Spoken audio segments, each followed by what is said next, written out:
The Oregon sky was painted a pale orange as Jacob Morrison cinched the strap of his backpack. It was September 1983, and the crisp mountain air carried the scent of pine he loved so much. At 35, Jacob, a civil engineer, had meticulously planned this family getaway, a retreat from the noise of Portland and the demands of his job. "Are you sure you packed enough diapers?" he asked Linda, who was adjusting a small wool hat on their son Dani's head. The 2-year-old babbled with excitement, pointing a tiny finger at the enormous trees that ringed the campsite. "Enough for 3 days, plus a few extra," Linda replied with a smile. At 31, her face still held the youthful glow that had captivated Jacob back in college. "Though I still think we could have waited until Dani was a little older." Jacob pulled his Polaroid camera from a side pocket of his pack. "But then we'd miss the look on his face when he sees his first waterfall."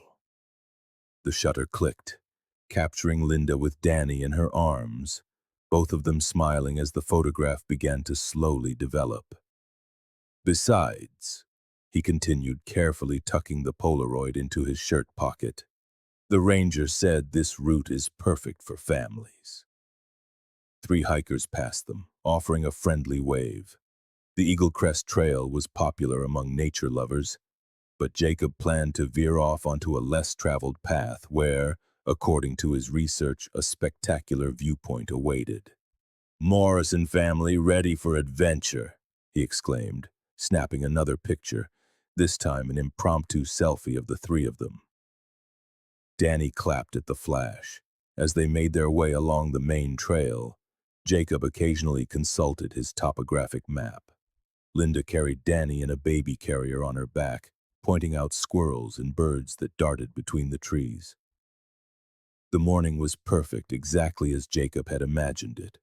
After lunch, he pointed to a barely visible path branching off from the main trail. "I think we should turn here. According to the map, this shortcut leads to an area with incredible views." Linda's brow furrowed. "Are you sure? It doesn't look well-traveled." "That's the idea, honey. We'll have the place all to ourselves."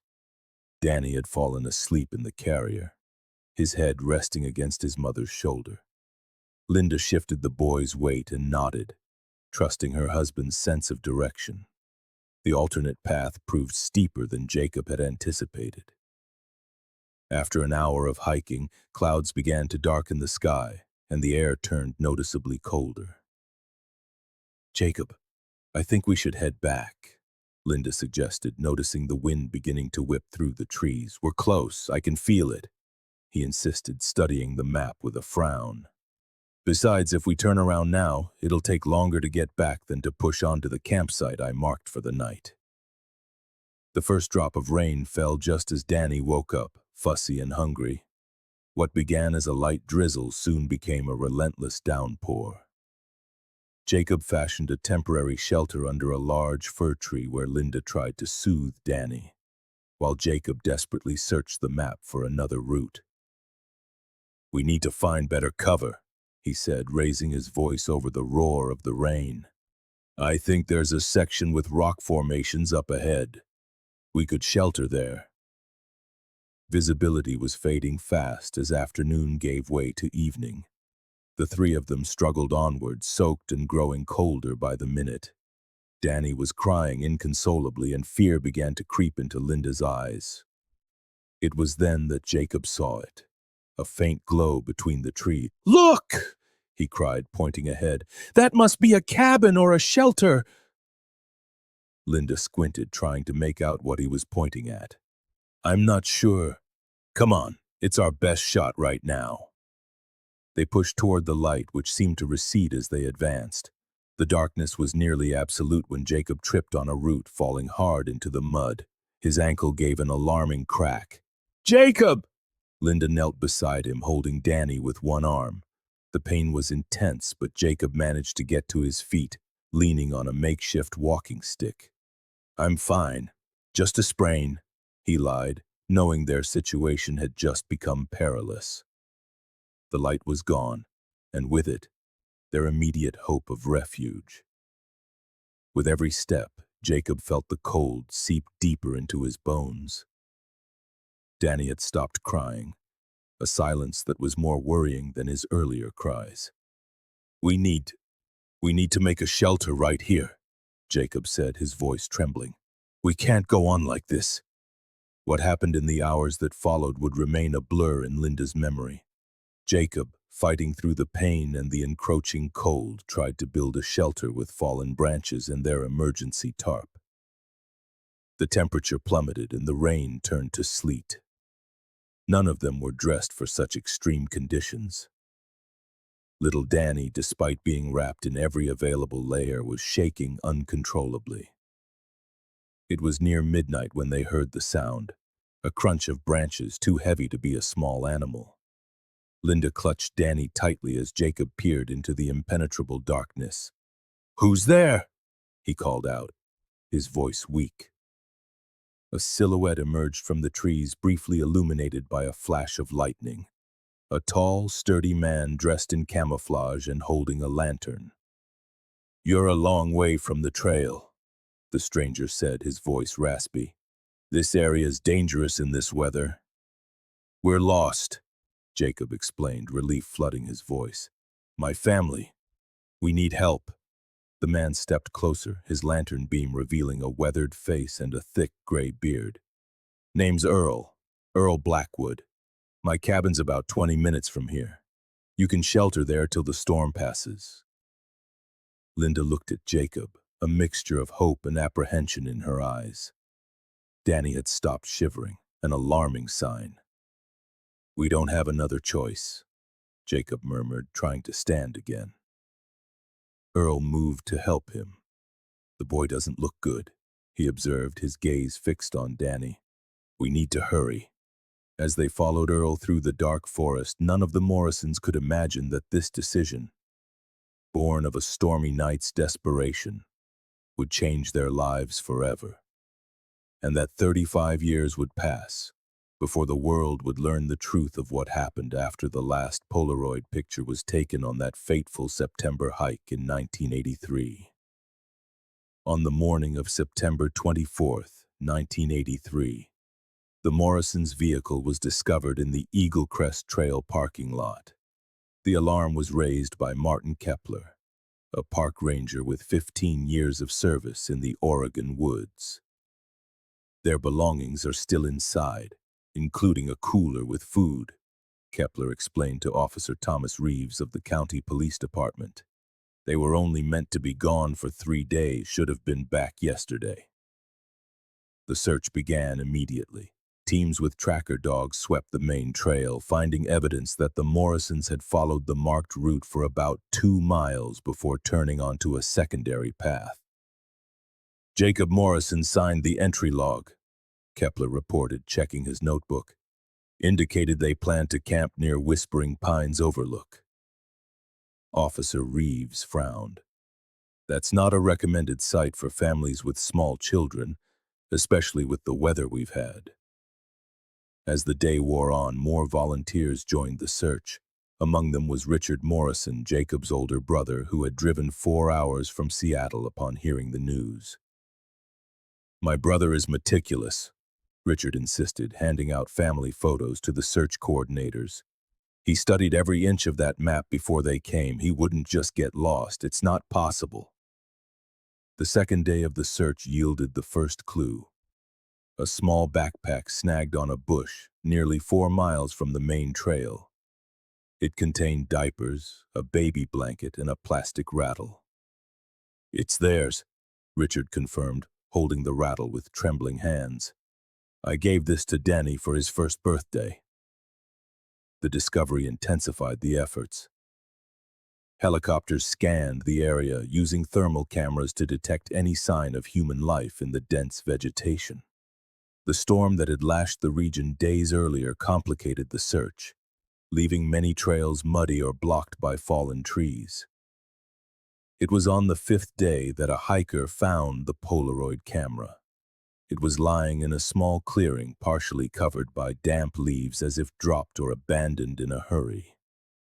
A forensics technician handled the device with care. It has several undeveloped photos inside, he commented as he extracted them and placed them in evidence bags. The images depicted happy moments. Jacob smiling beside a giant tree, Linda holding Dani, pointing at something just out of frame. The three of them posing with the mountains in the background. The final photograph, however, sent a chill through the investigators.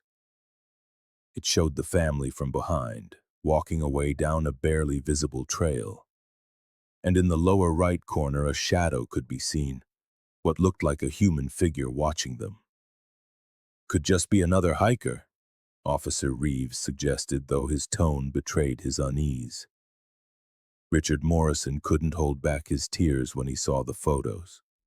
They were so happy, he murmured. Dani was about to turn 3 next month.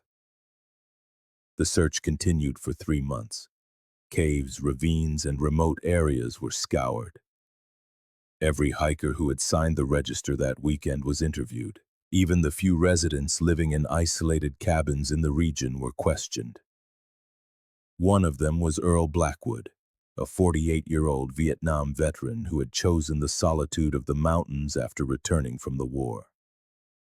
The officers who visited described him as cooperative but distant. Blackwood claimed to have seen no family in distress during the storm. "I barely leave my property," he explained, "and that night was too dark to venture out." With no evidence to doubt his testimony, the investigation pursued other leads. Multiple theories were considered, from a tragic accident in an inaccessible area to an animal attack. The most disturbing hypothesis suggested a fatal encounter with a stranger in the woods. As winter blanketed the mountains in snow, the search efforts grew more sporadic. By the time spring arrived, the Morrison case had been moved to the cold case files, classified as unresolved missing persons. Richard Morrison never gave up. On every anniversary of the disappearance, he returned to the trails with flyers and renewed determination. He founded an organization for families of the missing and lobbied to keep the investigation open. "Someone knows something," he would repeat in every interview. "It's not possible for 3 people to just vanish without a trace." The years passed. The Eaglecrest Trail was renamed in 1990, and parts of it were redesigned after a forest fire. The area where the Morrison family was lost became partially forgotten, reclaimed by nature and avoided by hikers who knew the story. In the police department, the case file was passed from one detective to another. The faded Polaroids remained the last known images of Jacob, Linda, and little Dani. Earl Blackwood continued his solitary existence, occasionally coming down to the town to trade furs for supplies. The locals considered him a harmless hermit, as much a part of the mountain landscape as the ancient trees. In 2005, Richard Morrison died of a heart attack. His obituary mentioned his tireless search for answers about the fate of his brother and his family. His daughter, Melissa, took on the responsibility of keeping the case alive. "My father never knew peace," she stated in an interview on the 20th anniversary of the disappearance. "I hope that one day we can give my uncle, my aunt, and my cousin the dignified burial they deserve." The break in the case came unexpectedly in April of 2018. A team of researchers from the University of Oregon, studying the effects of climate change on the region's cave systems, ventured into a little explored area of the state park. The spring thaw had revealed the entrance to a cave that had been blocked for decades. Dr. Samantha Collins, the team's lead geologist, made the gruesome discovery. "We were taking sediment samples when my headlamp illuminated something that was clearly not a natural formation," she would later recall. "At first I thought it was trash left by hikers, but as I got closer..." What Dr. Collins had found were human remains. A skeleton, partially preserved by the cold, dressed in the tattered remnants of what was once hiking gear. Beside the body lay a makeshift walking stick and a deteriorated backpack. The authorities were notified immediately. The cave was cordoned off and a specialized forensic team carefully extracted the remains and every shred of evidence. 3 weeks later, an identification was made through dental records. The body belonged to Jacob Morrison. The probable cause of death was hypothermia. But something about the scene didn't add up. The position of the body, the arrangement of his belongings, and above all, the absence of Linda and Dani's remains raised more questions than answers. "It looks like someone deliberately placed the body in that cave," the medical examiner explained to Detective Nathan Hayes, who had reopened the case. "He didn't die there. He was moved post-mortem." This revelation transformed what had seemed a natural tragedy into something far more sinister. If Jacob had been moved after his death, who had done it? And more importantly, where were Linda and Dani? Detective Hayes obsessively reviewed the original case files. One name appeared repeatedly in the reports: Earl Blackwood, the hermit who lived near where the family was last seen. "We need to talk to Blackwood again," Hayes decided. If he was in that area back in '83, he might have seen something, or someone. What Hayes didn't know, as he drove toward Blackwood's cabin, was that he was about to unearth one of the darkest secrets the Oregon mountains had guarded for 35 years. A secret that would forever change Melissa Morrison's life and reveal the true horror of what happened on that stormy September night. Earl Blackwood's cabin stood much as it had in 1983, secluded among ancient pines with a small vegetable garden out back and animal hides drying on a side shed. At 83, Blackwood was still self-sufficient, though his trips to town had become more frequent due to failing health. Detective Hayes parked his vehicle some distance away, preferring to approach on foot. 2 officers accompanied him, a standard precaution when questioning a potential suspect in a remote area. "Mr. Blackwood," Hayes called out from a safe distance. "I'm Detective Nathan Hayes, County Police Department. We need to talk to you." The cabin door creaked open. Earl Blackwood emerged, a rifle in his hands, though he kept it pointed toward the ground. His face, more wrinkled now but with the same piercing gaze from the old police photos, showed a flicker of recognition. "I knew you'd come someday," he said, his voice as raspy as dry leaves, as if he had been expecting this visit for decades. Hayes remained calm. "May we come in, Mr. Blackwood? We have a few questions about an old case." Blackwood nodded slowly, stepping back to let them enter. The cabin's interior was austere but tidy.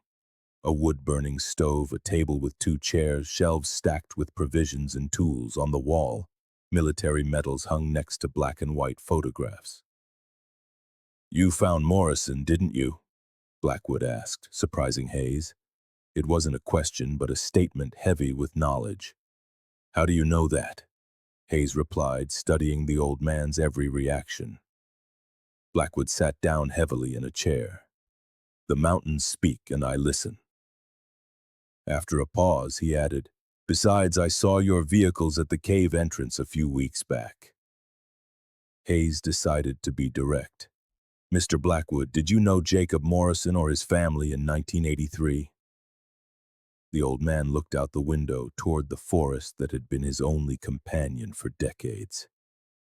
"I found them during the storm. They were lost, soaked through. The man could barely walk, had a bad ankle. The boy had hypothermia." The confession, so casual and unexpected, left Hayes momentarily speechless. The officers exchanged glances, bracing for any sudden moves from the old man. "I brought them here," Blackwood continued, "to this very cabin. The man was in bad shape. I tried to help him, but he died that night. The woman, she panicked, threatened to report me, said I was responsible for leading them off the main trail." "Did you deliberately lead them astray?" Hayes asked, trying to keep his tone neutral. Blackwood shook his head. "No, they were already lost when I found them. But she was hysterical, couldn't be reasoned with. His gaze hardened. When a deer is wounded and makes noise, it draws predators. I had to silence her. Hayes's stomach tightened at the coldness of the confession. What did you do with her, Mr. Blackwood? I buried her where no one would look. The old man gestured vaguely toward the backyard. The old septic tank. I sealed it up after. Installed a new one farther out. Hayes maintained his professional composure, though a mixture of revulsion and rage was building inside him. And the boy? What happened to Dani Morrison? For the first time, something akin to emotion flickered across Blackwood's face. The boy was innocent. He didn't deserve to die in these mountains. Where is he, Blackwood? I took him with me on one of my trips, out to Idaho. Left him with a family that had lost their own young son in an accident. I told them he was my grandson, that his mother had died and I couldn't care for him. Blackwood paused. I never learned their names. It was better that way. The boy would be safe, he'd have a normal life. Hayes struggled to process the information. If it was true, it meant Dani Morrison, now a 37-year-old man, could be alive, with no knowledge of his true identity. You'll need a warrant to dig, Blackwood commented with surprising lucidity, as if discussing the weather and not a double homicide. And you'll need heavy equipment for that septic tank. Hayes signaled to one of the officers, who stepped outside to call for reinforcements and the necessary equipment. Earl Blackwood, you are under arrest for the murder of Linda Morrison and the forced disappearance of Daniel Morrison. You have the right to remain silent. As Hayes recited his rights, Blackwood remained impassive, as if the arrest were just another inevitable event in his long life. The next 48 hours were a whirlwind of activity on Blackwood's property. Forensic teams meticulously excavated every inch of the grounds. The abandoned septic tank revealed its macabre secret. Human remains that would later be identified as Linda Morrison's. Inside the cabin, investigators found a hidden compartment beneath the floorboards. It contained personal items belonging to the victims. Jacob's wedding band, a diary belonging to Linda, and a small child's shoe, presumably Dani's. It's like he kept trophies, one of the forensic techs remarked. Hayes had another theory. Or maybe in his own twisted way he was preserving their memories. The news of Blackwood's arrest and the discovery of the remains shocked the community. Melissa Morrison, now 42, flew in from Seattle to face the man who had destroyed her family. I want to look him in the eye, she insisted when Hayes tried to dissuade her. I need to ask him why. The meeting took place in an interrogation room at the station. Blackwood, handcuffed and wearing an orange jumpsuit, seemed to have aged 10 years in just 2 days. My father died not knowing what happened to his brother, Melissa said, her voice trembling with contained emotion. Why did you kill them? Why did you destroy our family? Blackwood looked at her with empty eyes. It wasn't personal. Your uncle died of hypothermia. Nature killed him, not me. And my aunt. Was that nature too? She didn't understand. These mountains demand silence and respect. She was screaming, threatening. Blackwood shrugged. I did what had to be done. Melissa fought back tears. And my cousin? Where is Dani? For the first time, Blackwood showed something resembling remorse. I gave him a chance. A family. He's alive. Or he was, last I saw him. Where? With who? I don't know. It was a family in Boise, farmers, I think. The man had a blue tractor. Blackwood closed his eyes. The boy stopped crying when he saw that tractor. It was the only time I saw him smile. The clue, however vague, gave investigators a direction.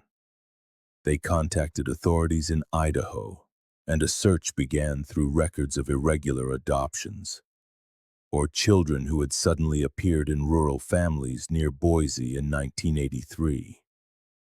Meanwhile, Blackwood was formally charged with the murder of Linda Morrison and the kidnapping of Dani. He showed no remorse during the legal proceedings, merely repeating that he had acted according to the laws of the mountain. Forensic analysis confirmed that Jacob had died of hypothermia, just as Blackwood claimed. However, the fact that he had hidden the body instead of reporting the death pointed to clear premeditation in his subsequent actions. The trial captured national attention. The story of the family that vanished in 1983 and the hermit who kept their secret for 35 years fascinated the public. TV shows recreated the events. Experts analyzed Blackwood's psychology, and conspiracy theories swirled about his true motives. For Hayes, however, the most important thing remained finding Dani Morrison. "If he's alive, he deserves to know the truth," he told Melissa during one of their frequent conversations. "And you deserve to know your cousin." As the autumn of 2018 gave way to winter, the search for Dani continued. Melissa's hope swung between optimism and despair. On one hand, the possibility that her cousin was alive was a comfort. On the other, the thought that he had grown up without knowing his true identity was heartbreaking. The winter of 20 covered Oregon in a blanket of snow, reminiscent of that fateful September in 1983. While Earl Blackwood awaited sentencing in a county jail cell, Detective Hayes tirelessly pursued the trail of Dani Morrison. The blue tractor lead in Boise had generated dozens of potential matches. Idaho authorities cooperated closely, combing through school records, birth certificates, and adoption paperwork from the era. "It's like looking for a needle in a haystack," confessed Detective Sandra Miller, the liaison from the Boise Police Department. In rural areas back then, controls on informal adoptions were practically non-existent. Hayes knew it, but he refused to give up. "We're talking about a 2-year-old who probably had no memory of his previous life," he reasoned. "If Blackwood is telling the truth, Dani grew up with another name, another family history." Melissa Morrison had taken an indefinite leave from her job as a university professor to dedicate herself to the search. She set up a makeshift office in her motel room, complete with maps, photographs, and lists of families to investigate. "My father never gave up the search," she reminded Hayes during their daily meetings. "Neither will I." It was during one of these sessions that they received the call that would change everything. The number was from a small town called Fairfield, about 30 miles from Boise. "Detective Hayes, my name is Robert Simmons. I saw the report on the Morrison case on the news last night."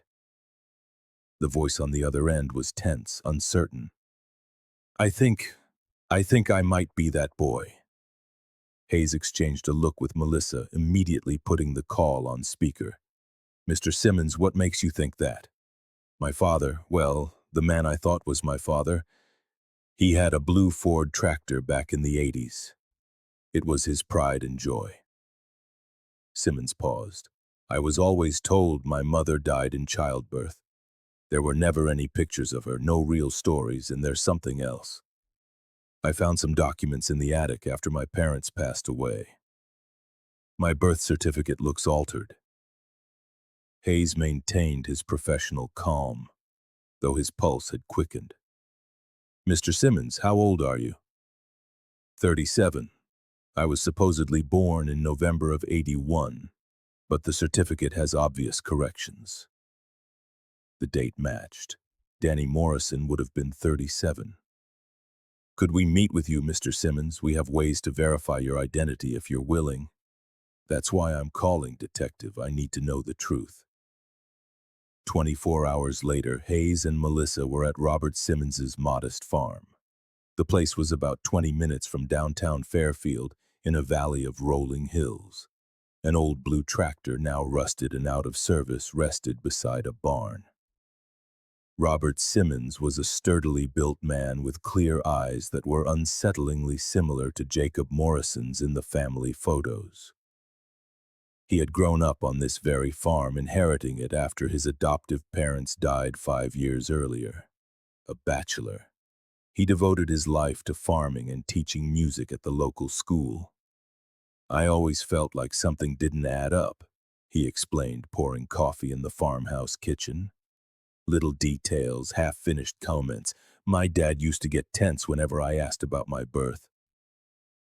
Hayes studied the family photos on the wall. George and Martha Simmons looked like a typical farming couple, smiling alongside a small boy in various stages of his childhood. "Do you remember anything about your life before this house, Mr. Simmons?" Hayes asked.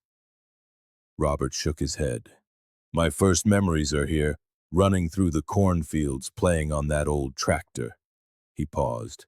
"Although, there is something more of a feeling than a memory. Sometimes I dream of enormous trees so tall you can barely see the sky and a woman singing." Melissa, who had remained silent, choked back a sob. "My Aunt Linda was always singing to Dani," she whispered. "My dad told me that." The procedure to confirm Robert's identity was straightforward. A DNA sample to be compared against Melissa's and the remains of Jacob and Linda Morrison. While they waited for the results, Robert agreed to look at the Polaroid photos found back in 1983. "I don't recognize these people," he admitted, studying the images of Jacob and Linda. But when he came to a photo of Dani laughing in his mother's arms, he stopped. "This teddy bear.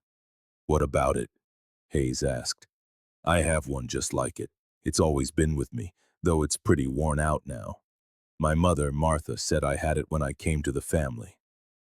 It was a promising lead, but not conclusive.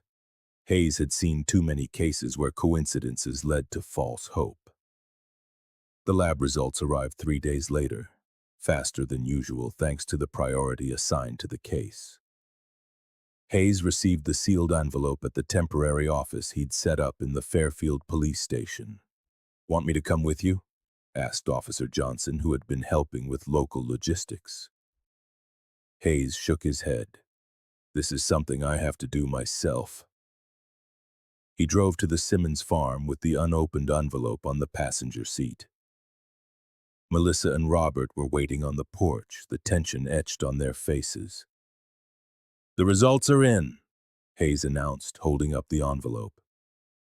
The three of them went inside. Hayes sat across from them in the living room and finally opened it. His eyes scanned the document quickly. "Mr. Simmons," he said, looking directly at Robert, "according to this analysis, you are Daniel Morrison. With a 99.8% certainty, you are the son of Jacob and Linda Morrison and Melissa's cousin." The silence that followed was profound, heavy with a lifetime of unspoken questions and newfound truths. Robert, now confirmed as Dani, sat motionless as if his mind was struggling to reconcile two entirely different lives. Melissa was the first to break the silence, gently taking her newfound cousin's hand. "Hello, Dani," she whispered, her voice breaking. The days that followed were an emotional whirlwind for everyone involved. Dani, who chose to continue using the name Robert while accepting his true identity, faced the painful task of recontextualizing his entire life. George and Marta were good parents, he reflected during a long conversation with Hayes. But now I wonder if they truly knew the truth, if they knew I had been stolen. Hayes had been investigating that very question. According to the neighbors, they arrived in Fairfield in December of 1983 with a toddler they introduced as their recently adopted nephew, following the death of his sister. A few months later, they were already referring to you as their son. Do you think they were involved in the crime? Hayes chose his words carefully. The evidence suggests they were likely told a convincing story. Blackwood mentioned the family had lost a child. We found records that Marta Simmons gave birth to a boy in 1979 who died days later from respiratory complications. Robert absorbed this information, his expression somber. So he preyed on their grief. He gave them a child to replace the one they had lost. We may never know exactly what Blackwood told them, Hayes said, but we do know they gave you a stable home, an education, love. He paused. That doesn't justify what happened, of course. In Oregon, the case against Earl Blackwood was moving toward its conclusion. The old man, upon learning that Dani had been found, requested to speak with Hayes one last time. "Is it true?" he asked as the detective sat across from him in the interrogation room. "Did they find the boy?" Hayes nodded. "Robert Simmons grew up to be a good man in spite of what you did." A strange expression, almost one of relief, crossed Blackwood's wrinkled face. "I did right by him. The mountains claimed his parents, but the boy deserved to live. Why not just take them all to a hospital? Why kill Linda?" Blackwood looked at Hayes as if the question were absurd. "You don't understand the mountains, detective. They make decisions that we only carry out." Hayes understood he would get no rational answers from Blackwood. The old man inhabited a moral universe distorted by decades of isolation and, possibly, untreated war trauma. The trial concluded with a sentence of life in prison without the possibility of parole. At 83 years old, it meant he would die behind bars. For Robert, for Dani, the process of reconnecting with his lost identity was complex. Melissa became a bridge to that stolen past, sharing family stories, photographs, and memories. "Your parents were wonderful people," she assured him during one of their long talks. "My father always said Jacob was the most loyal brother anyone could ever wish for." Robert, holding the worn teddy bear he had kept his entire life, nodded. "I sometimes wonder what my life would have been like with them." "Different," Melissa replied simply. "But I'm so grateful I found you now." The spring of 2019 brought not only the greening of the fields on the Simmons farm, but also a momentous decision for Robert. After months of introspection and long conversations with Melissa and Detective Hayes, he had decided to visit the place where his original family had disappeared. "I need to see where it happened," he explained to Hayes during a phone call, "to connect with that part of my story that was taken from me." Hayes understood the need. In his years as a detective, he had seen how victims and their families often sought a tangible connection to the significant places of their trauma as part of the healing process. "I'll go with you," he offered. "I know the area well now." Melissa joined the expedition as well. The three of them met one April morning in the same parking lot where the Morrisons' vehicle had been found 36 years earlier. The Eaglecrest Trail, now renamed the Cascade Route, had changed considerably after decades of forest management and the effects of climate change. "The main trail is wider now," Hayes commented as they began to walk. "In the 80s, it was barely a narrow path." Robert absorbed every detail of the environment: the immense pines, the sound of the wind through the branches, the scent of damp earth. "It's strange," he murmured after a while. "I've never consciously been here, but something about this forest feels familiar." They followed the route that, according to the original investigation records, Jacob, Linda, and little Dani had taken.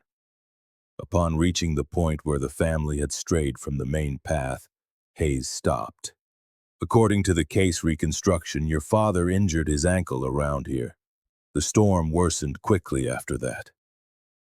Robert closed his eyes for a moment, as if trying to connect with some memory buried deep in his subconscious. He opened them with a mixture of frustration and sadness. "I don't remember the storm or my parents being here. It's as if my life truly began on that farm in Idaho." Melissa placed a hand on his shoulder. "You were so little, Dani. It's normal that you don't remember." "I'm still Robert," he corrected gently, "even though I know now that I was born Dani."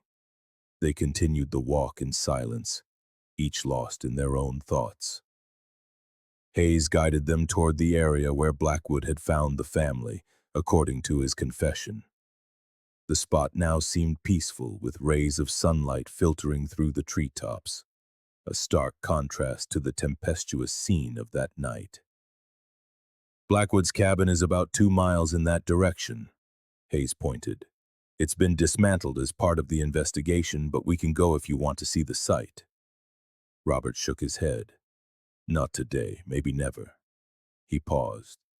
Can we go to the cave where they found my father? Hayes hesitated. It's difficult terrain and the entrance has been partially sealed for safety reasons. I need to see it, Robert insisted with a determination that was remarkably reminiscent of the descriptions of Jacob Morrison that Hayes had read in the original reports. Veering off the path, they began a steeper route toward the area where the geological survey team had made their grim discovery. The cave was in a rock formation that would have been practically inaccessible in 1983, especially during a storm. Blackwood must have known these mountains intimately to find this place, Hayes commented as they approached the entrance, now marked with faded police tape. Robert stood motionless before the dark opening in the rock. For several minutes he simply watched, his face a complex mixture of emotions. My father died trying to save us, he said finally, and that man hid him here like he was nothing. Your father was a brave man, Melissa replied. Everyone who knew him described him that way.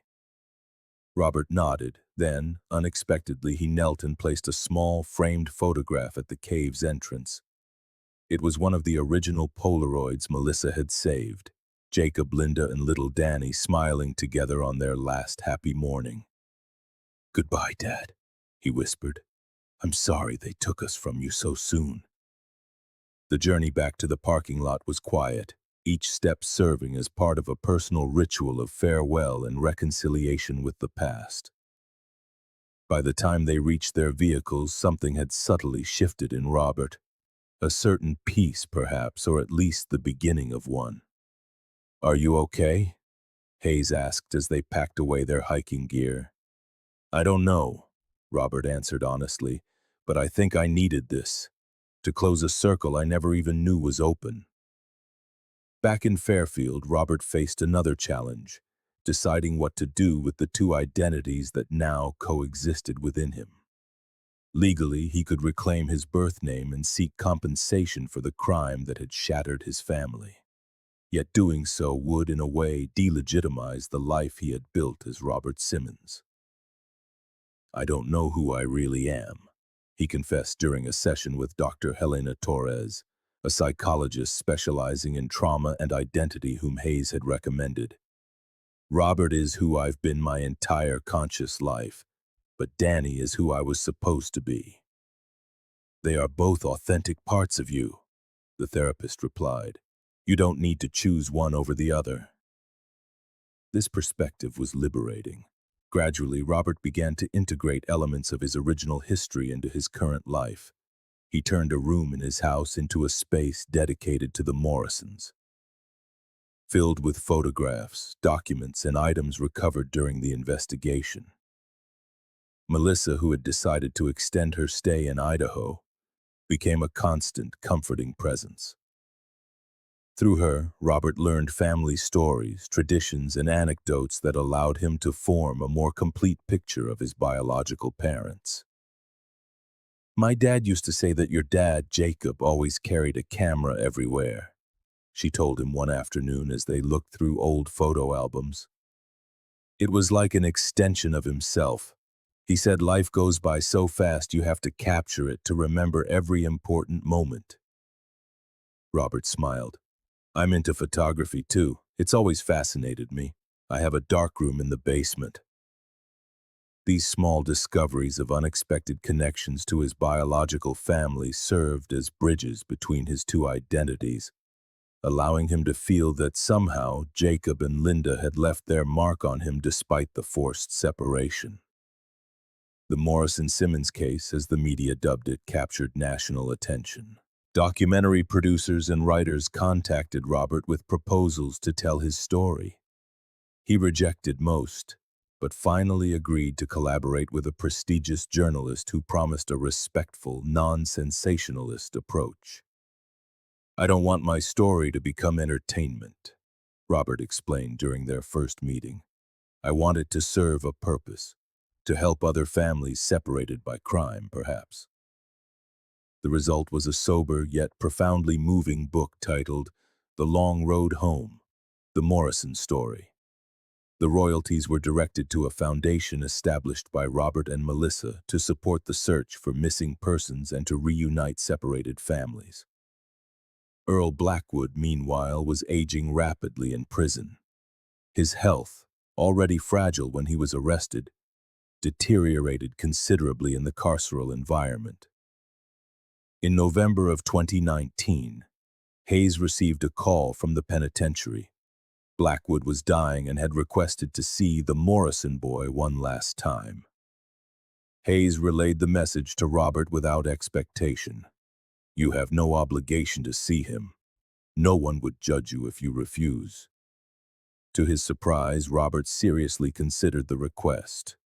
"Do you think he has something more to say, some information he hasn't shared?" "It's possible," Hayes conceded, "but it could also be an attempt at manipulation, or a search for some kind of redemption." After consulting with Dr. Torres, Robert decided to agree to the meeting, but with strict conditions.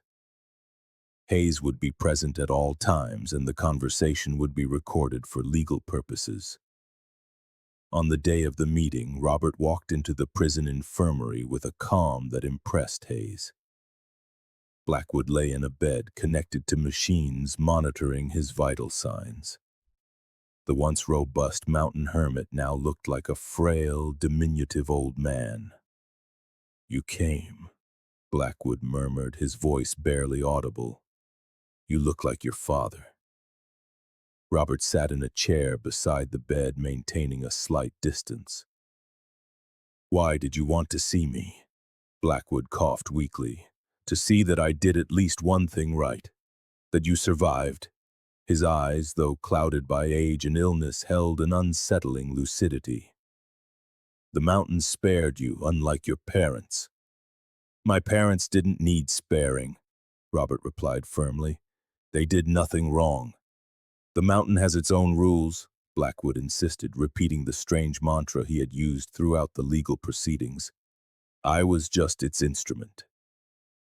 Robert studied the man who had irrevocably altered the course of his life. "Is there anything else you haven't said about that night? Anything about my parents I should know?" Blackwood was silent for a moment, as if weighing what to say in these final moments of his life. His stained, trembling hands fidgeted with the hospital sheet. "Your mother sang to you that night," he said at last.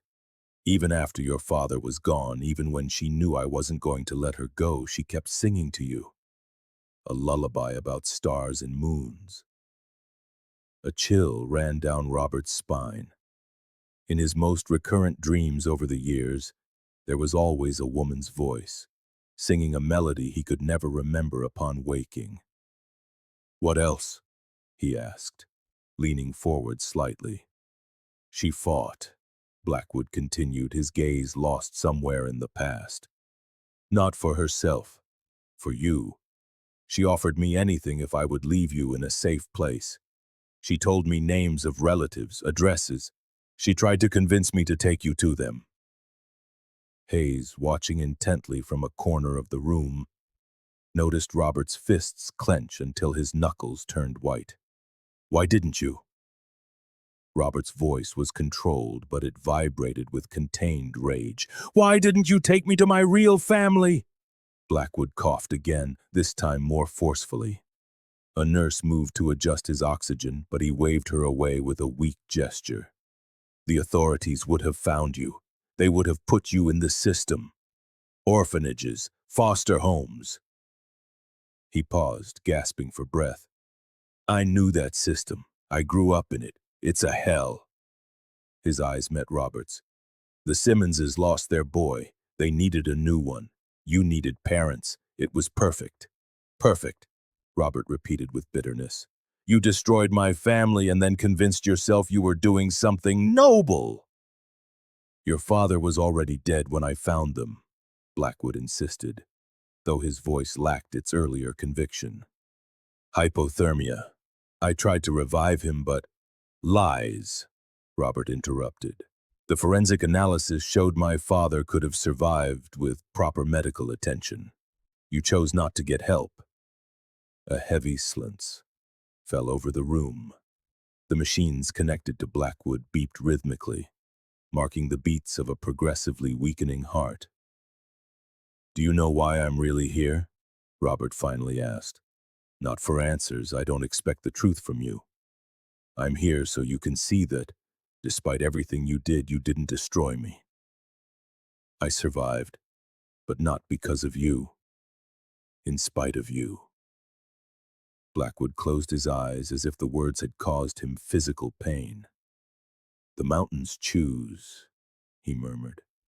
I only obeyed. Robert stood up. It wasn't the mountains. It was you, a broken man who decided to break others. He started for the door, then stopped. My mother, before you killed her. Blackwood's eyes opened one last time. Did she say anything else? Robert asked. She said that one day you would know who you truly were, that blood calls to blood. A strange smile crossed the man's gaunt face. It seems she was right. Robert left the room without a backward glance. Hayes followed after a brief word with the security guard. In the corridor of the prison hospital, he found Robert leaning against the wall, breathing deeply, trying to regain his composure. Are you all right? Hayes asked, though the question felt inadequate under the circumstances. No, Robert answered honestly. But I will be. He looked back at the closed infirmary door. You know the most disturbing part? A piece of me wanted to thank him for not killing me too. It's not twisted, it's human, Hayes replied. Gratitude and hatred can coexist, especially in a situation like this. 3 days later, Earl Blackwood died without offering any further confessions or additional details about his crimes. He was buried in an unmarked grave, as stipulated by prison protocol for inmates with no family to claim the body. For Robert, Blackwood's death didn't bring the closure some might have expected. Justice had been served in legal terms, but the emotional wounds would require a much longer and more complex healing process. With the help of Dr. Torres, he began to explore regressive hypnosis techniques to try and recover memory fragments from his early years. The sessions yielded limited yet significant results. Fleeting images of his biological mother, the sensation of being rocked while someone sang, the scent of pine and rain. They're not complete memories, he explained to Melissa during one of their weekly calls. More like impressions, feelings, but they make me feel connected to them somehow. The summer of 2020 brought with it a major decision. After much reflection, Robert decided to legally change his name to Robert Daniel Morrison Simmons, officially integrating his two identities. It's an acknowledgement of who I am, he explained to Hayes. Robert is who I grew up as.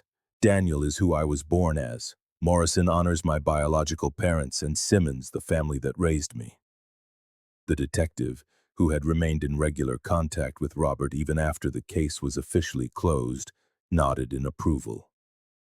Sounds like the perfect solution to me. The Morrison-Simmons Foundation for Missing Persons had grown considerably in its first year, with Melissa managing operations from Seattle and Robert overseeing initiatives from Idaho. They had managed to help several families reunite with long-lost loved ones.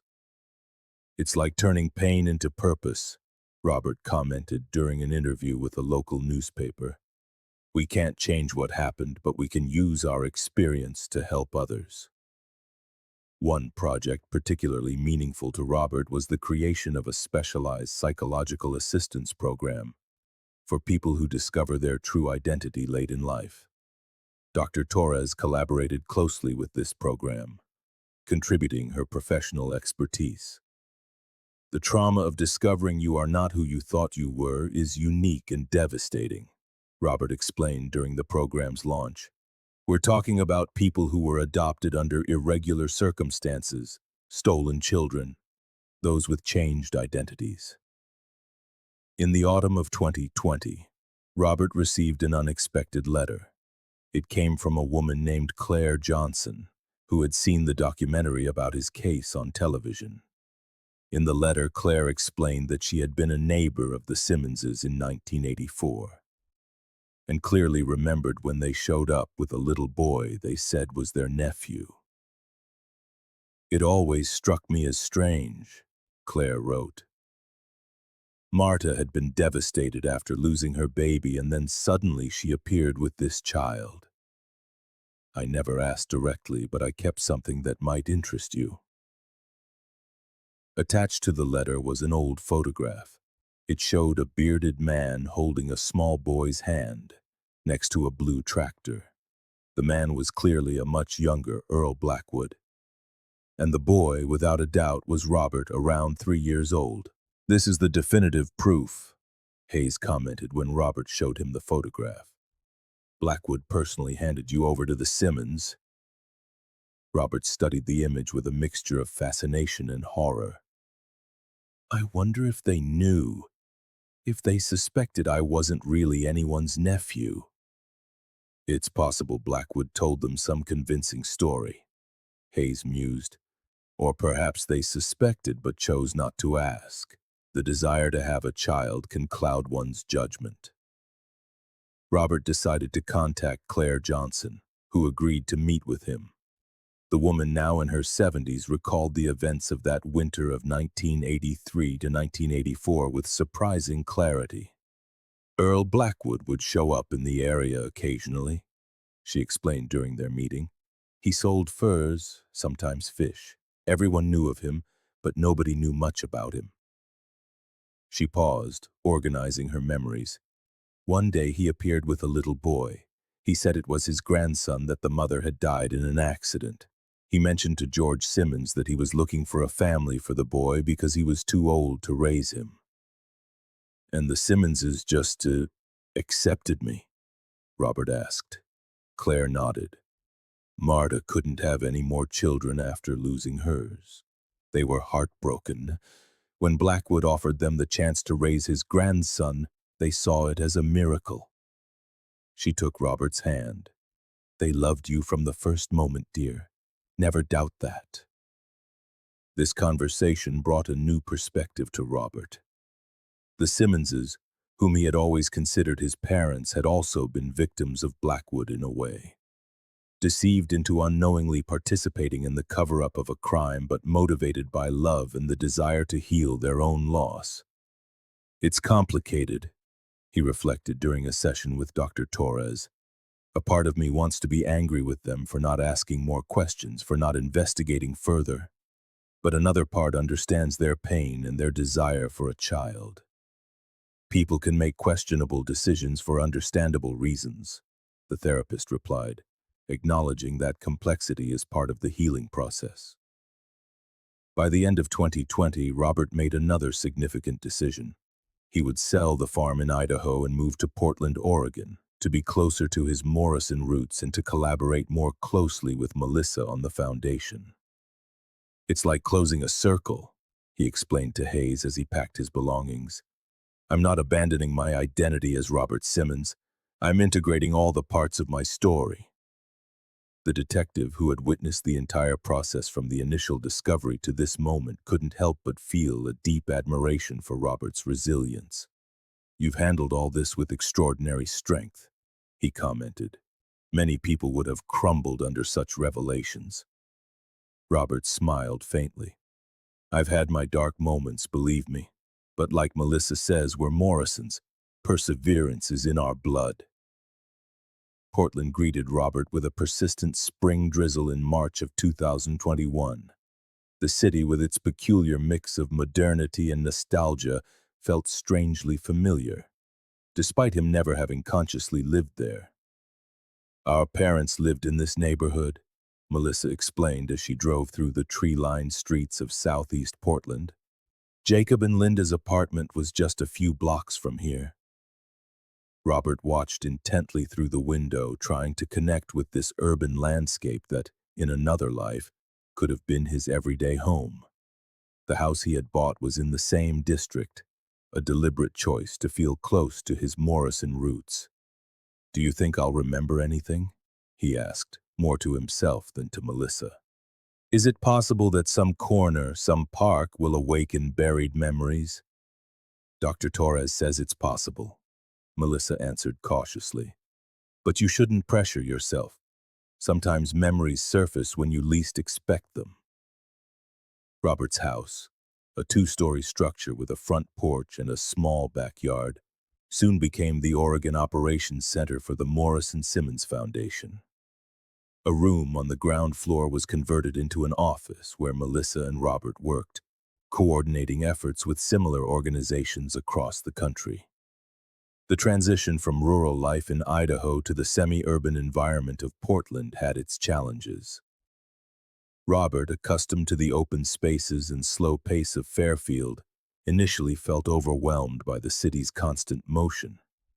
However, he also experienced a growing sense of belonging. "It's as if something in me recognizes this place," he commented to Hayes during one of his visits. The detective, now seriously considering retirement, had developed a genuine friendship with Robert and Melissa. "Your father was an avid urban cyclist," Hayes mentioned, reviewing some old case notes. "According to testimonies from the original investigation, he used to ride all over Portland, even in bad weather." This information prompted Robert to buy a bicycle and begin exploring the city, following routes that, according to Jacob's friends who had testified decades ago, were his biological father's favorites. During these rides, he sometimes experienced fleeting flashes, not so much concrete memories but sensations, the familiarity of a curve in the road and inexplicable comfort in certain parks. One rainy afternoon in April, while pedaling through Laurelhurst Park, Robert stopped abruptly before an old oak tree. Something about that tree triggered a visceral reaction, a kind of deep recognition. He stood motionless in the rain, contemplating the branches that spread out like protective arms. That night, he called Dr. Torres.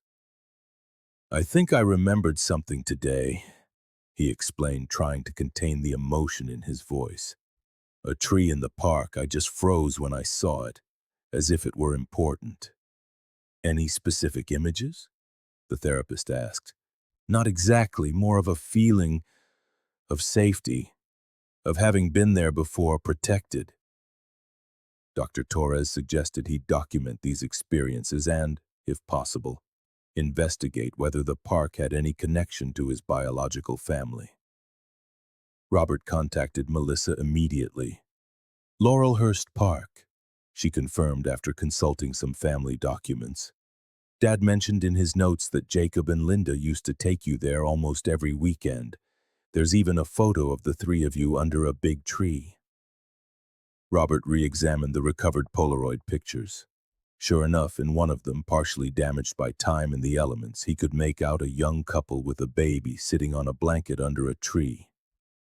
That could very well be the same oak that had provoked his reaction.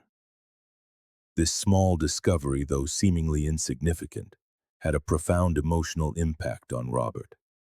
It was the first tangible confirmation that his feelings weren't imaginary, that a real connection existed between his present self and the 2-year-old boy he had once been. May brought a major event. The Morrison Simmons Foundation was hosting its first national conference on long-term missing persons. Held in a downtown Portland hotel, the event brought together experts, affected families, and law enforcement representatives. Detective Hayes was a keynote speaker, sharing his experience on the Morrison case and others like it. His presentation, titled "Never Too Late: Solving Cold Cases in the Digital Age," resonated deeply with the attendees. "What we learned from the Morrison-Simons case," Hayes explained to the packed auditorium, is that we must periodically reevaluate unsolved cases in light of new technologies and methodologies. What was impossible to detect in 1983 can be glaringly obvious with today's forensic tools. Robert, sitting in the front row, watched with a mixture of pride and melancholy. His personal tragedy had been transformed into an opportunity to help others, to prevent other families from suffering for decades without answers. During the reception that followed, a middle-aged woman shyly approached Robert. She introduced herself as Sandra Ramirez, the mother of a girl who had disappeared 15 years earlier under unexplained circumstances. "Your story gave me hope," she confessed, her eyes shining with unshed tears. "If you found answers after 35 years, maybe I can find them someday too." Robert took her hands in his. "It's for people like you that we created this foundation. The search must never stop." This encounter reinforced Robert's conviction in the path he had chosen. The following months saw significant growth for the foundation, with new initiatives like a forensic genetics lab offering free DNA analysis for families of the missing and a specialized psychological support program. In July, Robert received an unexpected invitation. Richard Johnson, an award-winning documentarian, proposed creating a visual journey along the trail where the Morrison family had been lost, using augmented reality technology to reconstruct the events of 1983, based on available evidence. The proposal stirred mixed feelings in Robert. On one hand, he feared the potential sensationalizing of his family's suffering. On the other, he recognized the educational and preventative potential of such a project. After consulting with Melissa and Hayes, he agreed to collaborate under strict conditions. The documentary had to focus on educational aspects of wilderness safety, the challenges of missing persons investigations, and the impact of trauma on survivors. Furthermore, a portion of the profits had to be donated to the foundation. "I don't want it to be a horror story," he explained to Johnson during their first meeting, "but one of hope, of the search for truth and justice." Filming began in August, coinciding with the 38th anniversary of the disappearance. The crew, accompanied by Robert, Hayes, and a local guide, journeyed along the trails now altered by time and human intervention. For Robert, returning to the forest proved less traumatic than he had anticipated. The mountains in their imposing beauty seemed to have absorbed the tragedy without being defined by it. Nature had run its course, covering everything with new layers of life. "It's strange," he commented as they rested in a clearing near where Blackwood had found the family. "I can feel the sadness of what happened here, but there's also a strange peace." The documentary, titled Echoes in the Woods, The Morrison Story, premiered at the Portland Film Festival in October 2021. The response was overwhelmingly positive, with critics praising its sensitive and educational approach. For many viewers, Robert's story represented both a tragedy and a testament to human resilience. The scenes where he visited significant places from his personal history, including the cave where his father's remains were found, were especially moving.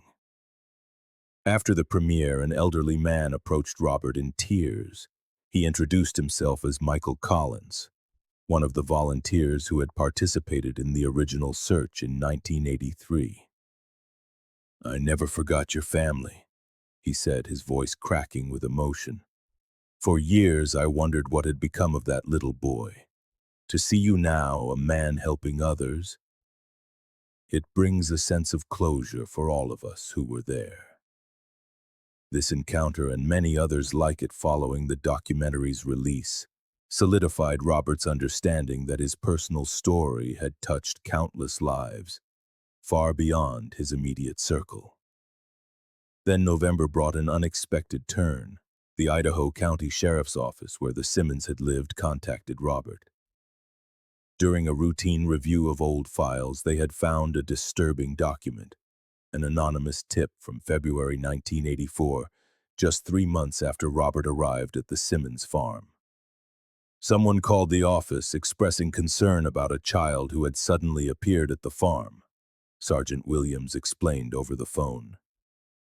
The report noted that a welfare check was conducted, but the officers were satisfied with the Simmons' explanation of an informal family adoption. This revelation raised new questions. Someone had suspected the truth back then. The entire story could have been uncovered decades earlier if that tip had been investigated more thoroughly. "We can't change the past," Melissa reminded him, seeing his agitation. "What matters is what we do now, with the truth we have." As 2021 drew to a close, Robert received a letter that would once again alter his understanding of his family's history. It was from a man named Thomas Reed, who identified himself as an old college friend of Jacob Morrison. "I read about your case in the papers," Reed wrote. "I don't know if anyone has told you this, but your father had an extraordinary talent for photography. It wasn't just a hobby, as many believed." Jacob had received offers to work as a professional photographer but chose engineering for financial stability. That trip to the mountains in 1983 was meant to be his last attempt to capture images for a portfolio he planned to submit to a gallery in Seattle. This revelation resonated deeply with Robert's own passion for photography, strengthening the invisible bond that tied him to Jacob, despite their brief time together. The spring of 2022 marked a significant milestone. Robert opened his first photography exhibition in a small but respected Portland gallery. Titled Echoes and Reflections, the show presented a visual journey through the places that had defined his complex personal history. The centerpiece was a diptych, capturing the same oak tree in Laurelhurst Park from an identical angle. One image, recovered and restored from the original Polaroid, showed him as a baby with his birth parents. The other was taken by him nearly 4 decades later.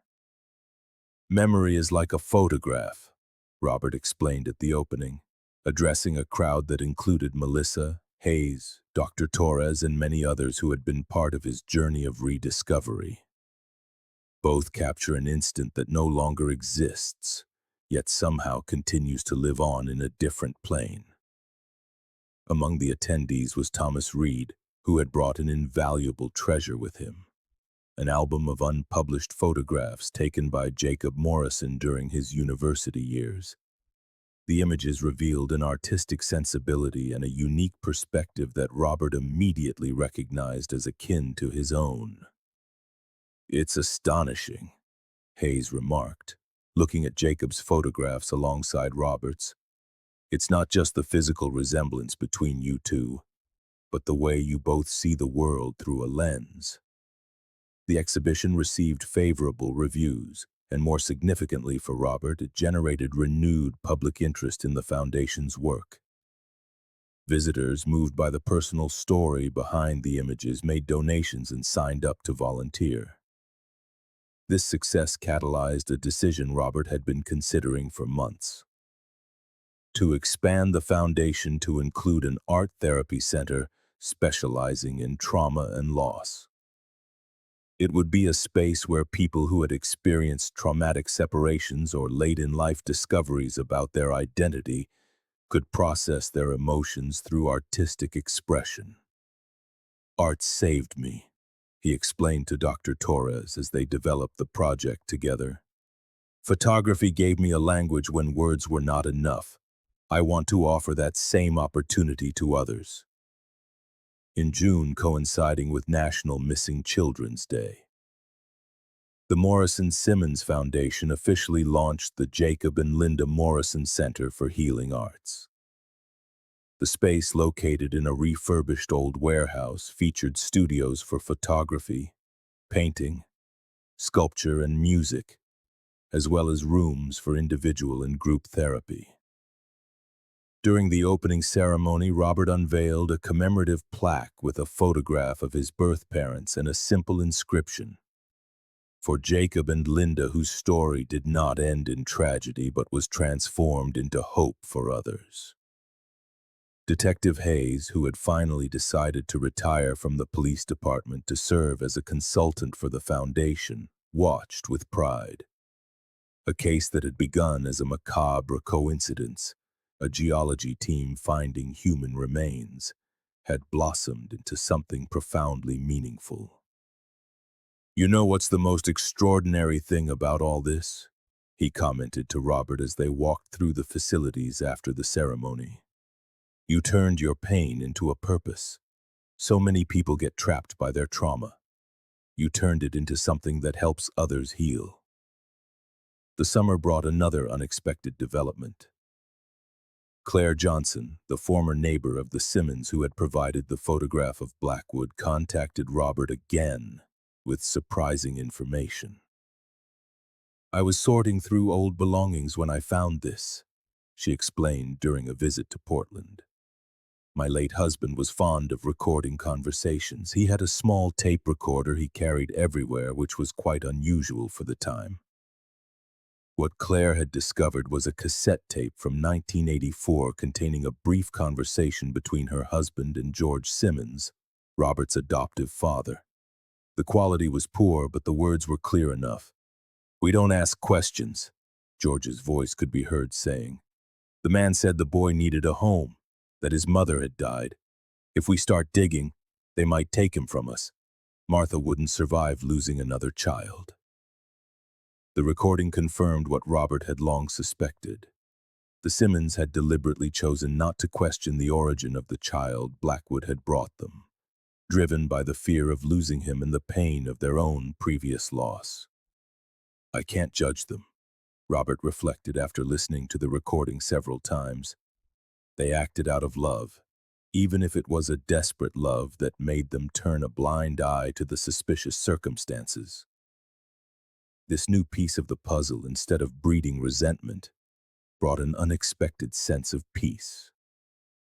Robert could now more fully grasp the moral complexity of his situation.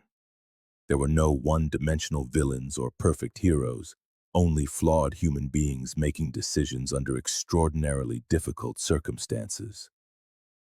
August 2022 marked the 39th anniversary of the Morrison family's disappearance. To commemorate it, Robert organized a small private ceremony on the trail where it had all begun, now officially renamed the Morrison Memorial Trail thanks to a citizen petition supported by the foundation. Melissa, Hayes, Dr. Torres, and a few other close friends accompanied him on this personal pilgrimage. Together they walked the path to the point where the family was believed to have strayed from the main trail. There, Robert had installed a small stone monolith with a commemorative plaque and a weatherproof compartment containing a guest book. "My hope is that this place is remembered not just for the tragedy," he explained as he laid wildflowers beside the monolith, "but as a reminder of the importance of truth, perseverance, and justice, no matter how long it takes."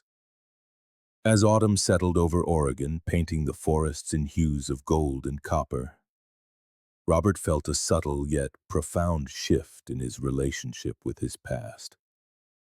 What had once been an almost obsessive quest to recover lost memories was gradually transforming into a serene acceptance of his complete story. "I no longer need to remember every detail of my first 2 years," he shared during a session with Dr. Torres. "I've integrated Dani Morrison and Robert Simmons into one person.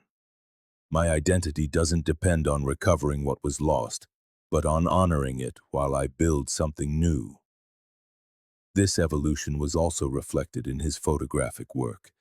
His second collection, which he began preparing for a 2023 exhibition, moved away from personal retrospection to explore the stories of others who had experienced significant loss and reunion. "I want my lens to be a bridge between seemingly isolated experiences," he explained to Melissa as they reviewed some of the new images. "To show that even in the most personal pain, there is universality, invisible connections between us all." November brought a long-awaited event. The book Robert had been writing for the past 2 years was finally complete. Titled Two Lives, One Story, The Journey of Dani Morrison and Robert Simmons, the work combined personal memoir, documentary research, and philosophical reflections on identity, family, and resilience. The manuscript, already accepted by a prestigious publisher, was set for release the following spring. The advance he received was donated in its entirety to the foundation, specifically to create a scholarship fund for young people who had experienced traumatic family separations. In mid-December, as an unusual blanket of snow covered Portland, Robert received a letter that brought another circle to a close. It came from Amanda Lewis, a 62-year-old woman who had been a nurse at the hospital where Dani Morrison was born in 1981. "I saw your story in the documentary," Amanda wrote, "and I immediately recognized the name Linda Morrison. I remember her perfectly because it was a difficult but successful delivery. Linda was radiant when she finally held you in her arms. Her husband, Jacob, couldn't stop taking pictures. I never forgot what Linda told me as I handed her the baby. This child has a special light. He's going to do important things one day. I just know it." It seems she was right.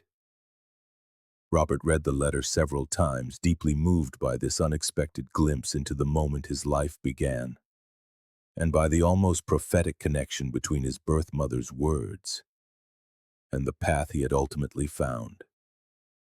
On New Year's Eve 2022, Robert celebrated quietly at his Portland home with Melissa, Hayes, and a few close friends. As they shared memories and hopes for the future, Robert proposed a toast that encapsulated the extraordinary journey he had undertaken since that fateful discovery in 2018. "To all the people I have been," he said, raising his glass. "To the child I was with Jacob and Linda, to the son I was with the Simmons, and to the man I have become thanks to all of you. To the stories that shape us and the ones we choose to create from our scars." As fireworks lit up the Portland sky, heralding the arrival of 2023, Robert looked to the future with a mixture of serenity and determination. His remarkable story hadn't ended. It was continuing to transform, expanding to include new possibilities and new connections. In a way, the circle had closed. The boy lost in the Oregon mountains 4 decades earlier had found his way back. Not to the same starting point, but to a deeper understanding of who he truly was. Not just Dani Morrison, not just Robert Simmons, but a unique amalgam forged by both tragedy and love, by loss and discovery. On the horizon were new projects, new ways to transform his personal experience into something that would benefit others. The foundation would continue to grow. The Art Therapy Center would welcome more people seeking healing, and his work would continue to honor the memory of all those who had been part of his extraordinary story. Because in the end, as Robert had learned on his journey, we are not defined solely by what we lose or what we find, but by what we choose to create from those experiences. And he had chosen to create hope,